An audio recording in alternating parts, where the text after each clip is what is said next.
Hey, what's up YouTube? Back with another video. Usually my videos are light in nature, but I felt it appropriate to make this video today. So I went to a work function when I had first seen the flyer advertising this event. I was like, yeah, this fiesta party is gonna be something. And I underestimated it.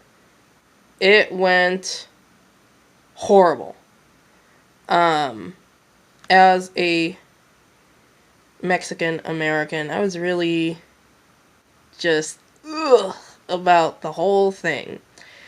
So I definitely made sure to take an obligatory Snapchat of me going like,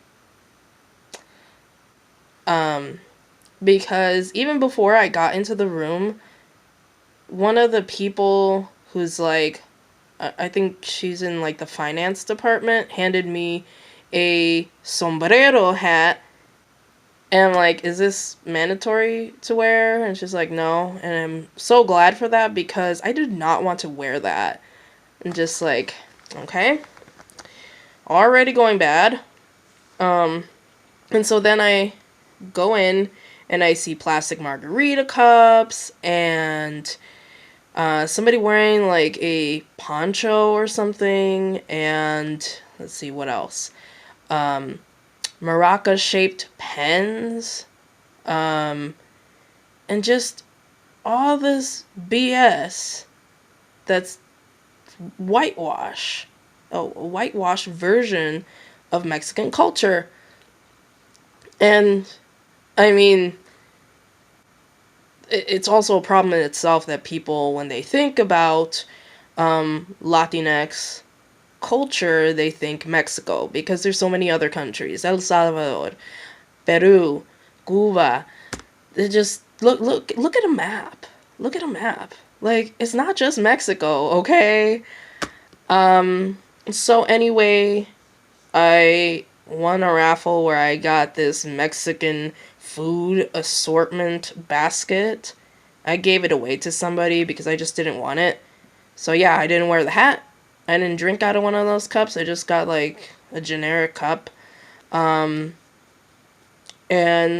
somebody was trying to figure out what kind of cake I was eating, and they called it like cornbread with milk. It's tres leches. And it's a cake with 3 different kinds of milk. I grew up on this, and I have people talking to me like they know my culture, and it was so frustrating because I'm like, you don't know. You don't, so stop acting like you know.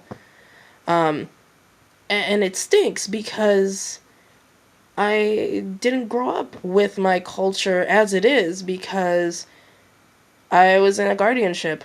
I didn't grow up with my biological immediate family. And so because of that, people who would have imparted that culture on me could not, because they were not part of my life. And so that stinks because, I'm already living in a country where I can't get my culture. And I'm living in a place where I also can't really get my culture. But yeah, I work at a community center that is focused on Jewish culture and identity. And I'm like, really?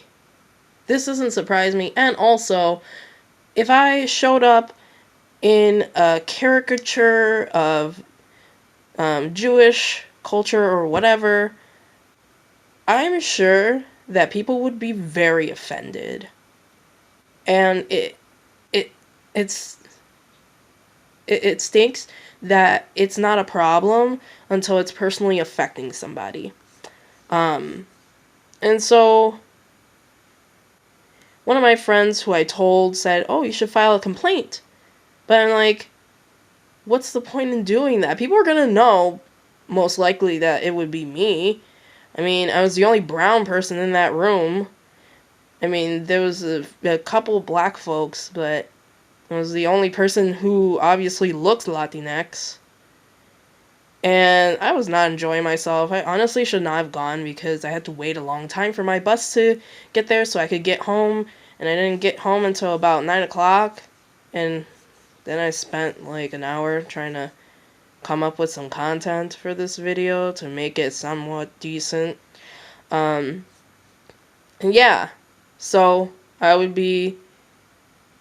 I probably was maybe being viewed by some people as a party pooper, or as being too sensitive about this event that people higher up put together.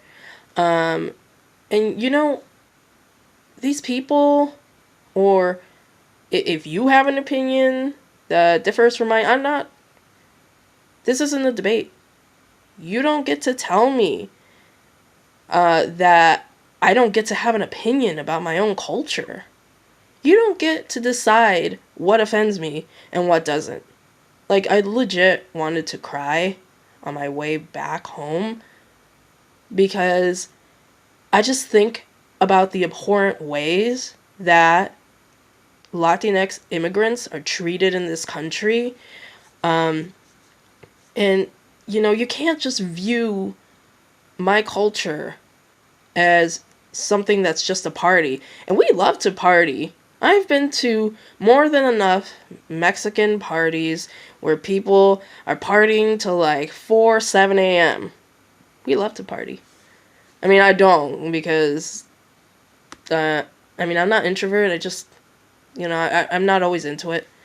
But yeah, you know, this country, terrible when it comes to immigrants.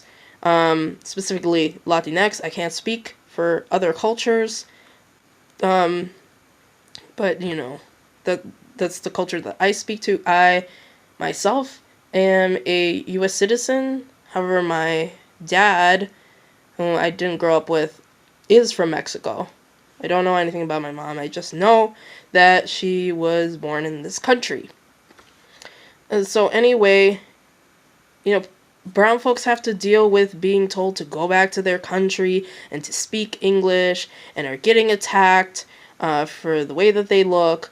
And then you got ICE, otherwise known as Immigration and Customs Enforcement, terrorizing and traumatizing immigrant communities by showing up in their homes, their places of work, public places, to deport them and detaining families and children in detention camps, ripping families apart, and racially profiling brown folks, and just outright deportations.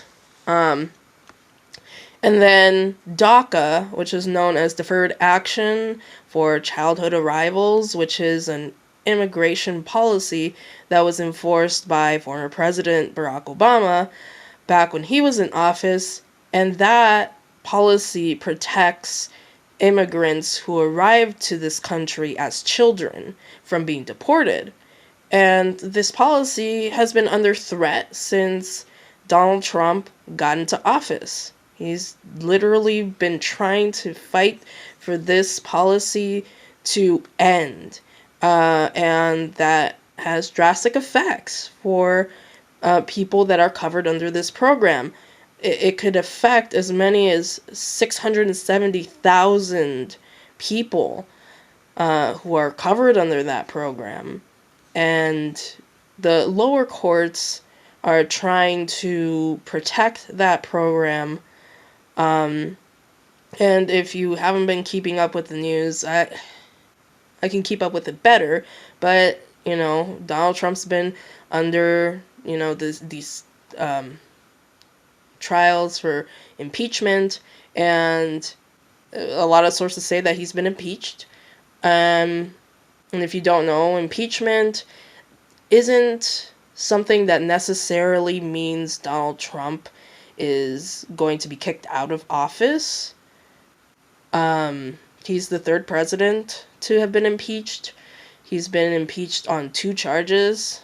One is abuse of power and obstruction of Congress or something like that. And so, yeah, impeachment is just where a government official is charged of crimes. And so this is a great thing, because once that happens, he can't get into office anymore.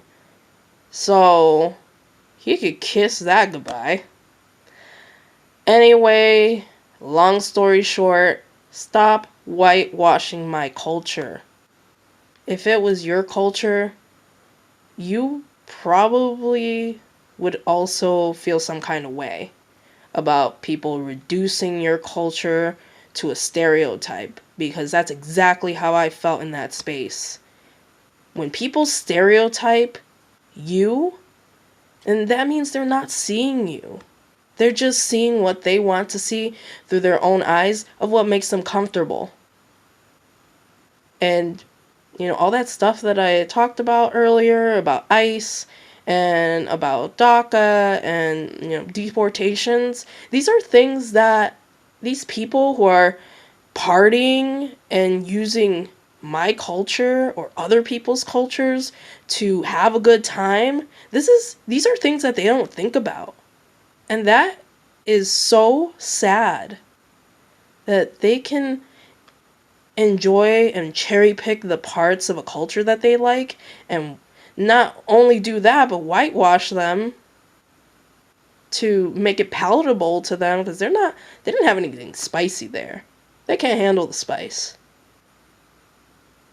Anyway, stop culturally appropriating. It's disgusting. It's gonna be 2020. Stop doing it. I can't stress that enough. Anyway, I know there are probably going to be people out there. I have so few subscribers. I only have 4. That I don't imagine much traffic on this particular video. But if you watched it, I hope you learned something. And I hope that it maybe makes you think about the topic at hand. So that people could be better people. Because stereotypes is just another way to just put people in boxes. And at this point, we shouldn't be doing that. We should know better. Anyway, it's nighttime here, so I'll bounce. Peace.